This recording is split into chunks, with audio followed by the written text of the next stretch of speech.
केंद्र सरकार ने 8वें वेतन आयोग के गठन को मंजूरी दे दी है। कैबिनेट बैठक में यह ऐलान किया गया है। बता दें, 8वां वेतन आयोग लागू होने के बाद संभावना है कि केंद्रीय कर्मचारियों का न्यूनतम वेतन 18,000 रुपए से बढ़ाकर लगभग 34,560 रुपए किया जा सकता है।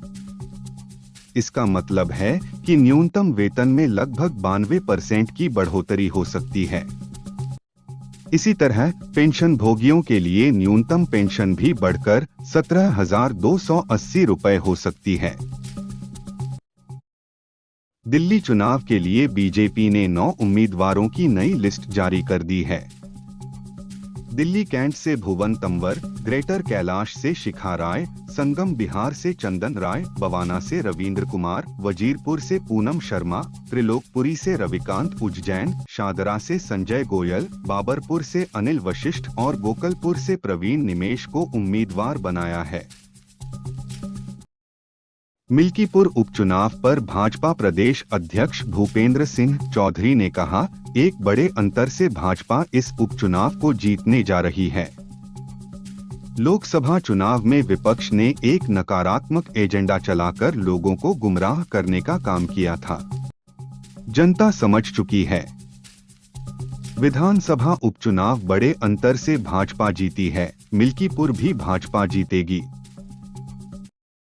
वेतन आयोग से जुड़े इतिहास पर गौर करें तो ये हर 10 साल में बदले हैं। 7वें वेतन आयोग से पहले 4वें, 5वें और 6वें वेतन आयोगों का कार्यकाल समान रूप से 10 वर्ष का था। 7वां वेतन आयोग 2016 में लागू किया गया था और इसके 10 साल दिसंबर 2025 में पूरा होंगे।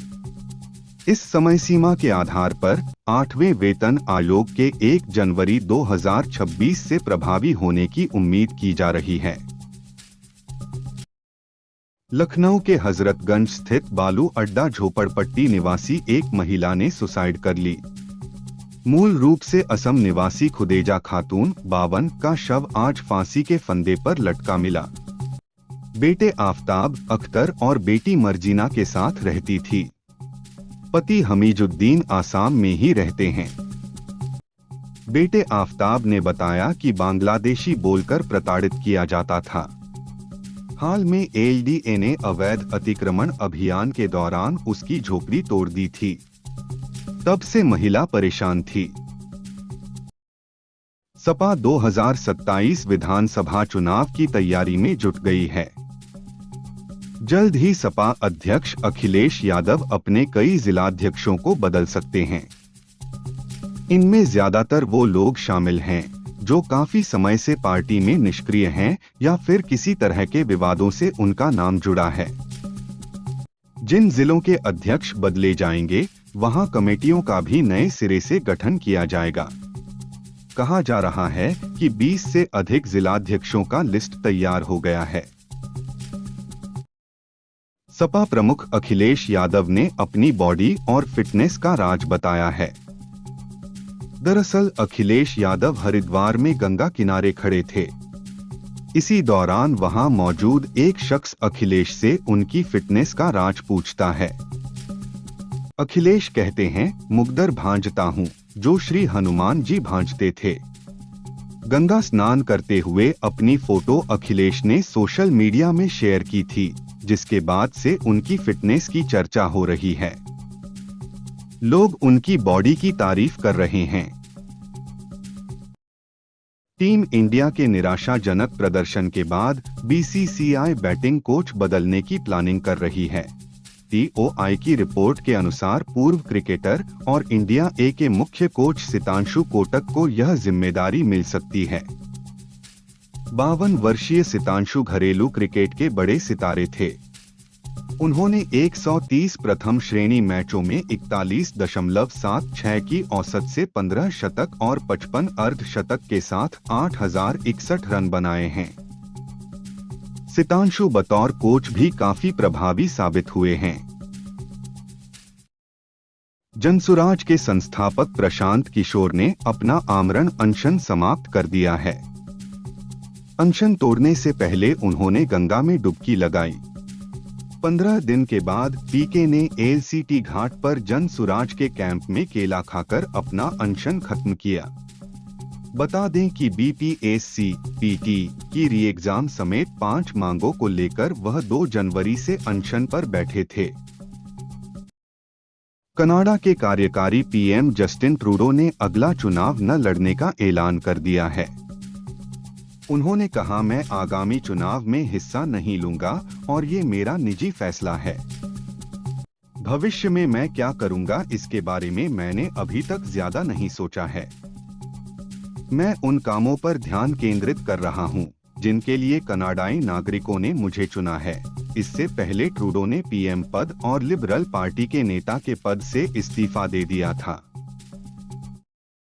यूपी के कानपुर और अलीगढ़ मंडल में बीते 24 घंटे में ठंड से 8 लोगों की मौत हो गई है। आगरा, सहारनपुर, बरेली और रामपुर में कल सुबह बारिश हुई, जिसके बाद ठंड बढ़ गई है।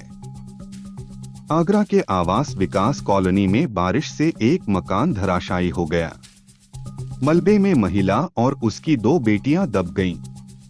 2 घंटे की कड़ी मशक्कत के बाद तीनों को बाहर निकाला गया।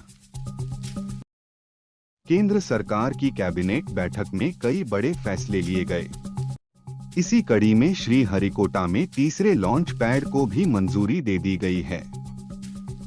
फिलहाल फैसिलिटी में 2 लॉन्च पैड हैं। इन दोनों लॉन्च पैड से अब तक 60 से ज्यादा लॉन्च किए जा चुके हैं। एक तीसरा लॉन्च पैड बनने पर स्पेस में भेजे जाने वाले सैटेलाइट और स्पेसक्राफ्ट लॉन्च की संख्या बढ़ाई जा सकेगी। यह लॉन्च पैड 3,985 करोड़ रुपए की लागत से बनेगा। भक्ति गायक मैथिली ठाकुर ने महाकुंभ 2025 में शिरकत करने के लिए पहुंची हैं। उन्होंने महाकुंभ पर कहा कि 144 साल बाद महाकुंभ हो रहा है। यहां आना बड़े सौभाग्य की बात है। आज मैं अपने भजनों के साथ यहां सेवा में रहूंगी। बता दें कि कलाग्राम में मैथिली अपना परफॉर्मेंस देंगी। सैफ अली खान पर हुए हमले के बाद दिल्ली के पूर्व सीएम अरविंद केजरीवाल ने मुंबई को असुरक्षित करार दिया था। इस पर अब सीएम देवेंद्र फडणवीस ने प्रतिक्रिया देते हुए कहा, केवल एक घटना के आधार पर मुंबई को असुरक्षित शहर कहना गलत है। मुंबई देश के सभी महानगरों में सबसे सुरक्षित शहर है। ऐसी घटनाएं होती रहती हैं और उन्हें गंभीरता से लिया जाना चाहिए, लेकिन ऐसी घटनाओं के आधार पर मुंबई को असुरक्षित कहना गलत है। विदेश मंत्रालय ने जानकारी देते हुए बताया कि इस बार 26 जनवरी को मुख्य अतिथि के रूप में इंडोनेशिया के राष्ट्रपति प्रबोवो सुबियांतो शिरकत करेंगे। विदेश मंत्रालय ने कहा कि एक व्यापक रणनीतिक साझेदार के रूप में इंडोनेशिया भारत की एक्ट ईस्ट नीति और हिंद प्रशांत के उसके दृष्टिकोण का एक महत्वपूर्ण स्तंभ है। एक्टर सैफ अली खान को चाकू मारने वाले आरोपी की पहली तस्वीर सामने आ चुकी है। आरोपी रात 2:30 बजे छठी फ्लोर पर नीचे उतरता दिखा। फिलहाल पुलिस की 10 टीमें इस मामले की जांच में जुटी हुई हैं। आरोपी भागता दिख रहा है। मकर संक्रांति पर गंगा में डुबकी लगाने के बाद अखिलेश यादव की तस्वीरें वायरल हो रही हैं। लोग उन्हें मोस्ट हैंडसम पॉलिटिशियन कह रहे हैं। इस सवाल पर सपा के अखिलेश मुस्कुरा दिए और उन्होंने इसके लिए धन्यवाद दिया। हालांकि सीएम योगी पर भी चुटकी लेने से पीछे नहीं हटे। उन्होंने कहा, मुझे तो ये लगता है कि मुख्यमंत्री जी को 2 डिप्टी सीएम हाथ पकड़कर ले जाकर डुबकी लगवाएंगे। सुप्रीम कोर्ट के न्यायाधीश केवी विश्वनाथन ने कोयला घोटाले से खुद को अलग कर लिया है। उनका कहना है कि वह इस केस में वकील के रूप में पेश हो चुके हैं। उनके इस केस से अलग होने के बाद chief justice of India Sanjeev Khanna ने कहा कि वह एक नई बेंच गठित करेंगे जो 10 फरवरी से मामले की सुनवाई करेगी। महाकुंभ 2025 पर यूपी के डिप्टी सीएम केशव प्रसाद मौर्य ने कहा कि यह हमारे लिए गौरव की बात है।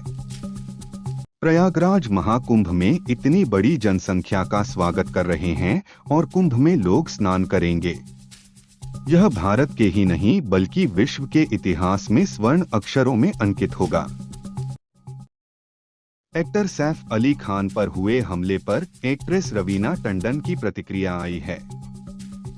उन्होंने कहा, सुरक्षित आवासीय क्षेत्र में मशहूर हस्तियों और आसान लक्ष्यों को निशाना बनाना बड़े पैमाने पर हो गया है। बांद्रा में चेन स्नैचिंग, भू माफिया और दूसरी क्रिमिनल घटनाएं बढ़ने लगी हैं। मजबूत उपायों की जरूरत है। आप जल्दी से ठीक हो सैफ।